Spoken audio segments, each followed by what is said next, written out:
Guys খুব সহজেই chicken compost যেমন ডিমের খোসা, তরকারির খোসা এগুলা বালতিতে পচিয়ে এর ভিতরে গাছ লাগাবো। আমি কিছু কালো মরিচের চারা দিয়েছি, ভেবেছি এগুলা পচতে পচতে মরিচের চারাগুলো বড় হয়ে যাবে আর এগুলা এই বালতিতে লাগাবো। অলরেডি 3টা ছোট ছোট বালতি দিয়েছিলাম, যেগুলা ভরে গেছে। উপরে হালকা কিছু মাটি দিয়ে রাখছি। এগুলা প্রায় আধা আধি পচে গেছে। খুব তাড়াতাড়ি হয়তো সবটুকুই পচে আরও মিশে যাবে। যাক, মোটামুটি ভালোই। এভাবে আমি আরও কিছু গাছ লাগিয়েছি, সে গাছগুলো গ্রোথ মাশাল্লাহ অনেক ভালো।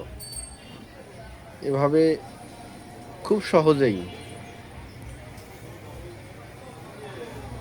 পচিয়ে সার বানানো যায় এবং তাতে গাছগুলাও অনেক ভালো বৃদ্ধি পায়। ইনশাল্লাহ তৈরি হয়ে গেলে পরবর্তীতে আপনাদেরকে দেখাবো কিভাবে করলাম। সে পর্যন্ত লাইক, শেয়ার এবং সাবস্ক্রাইব করে সাথেই থাকুন।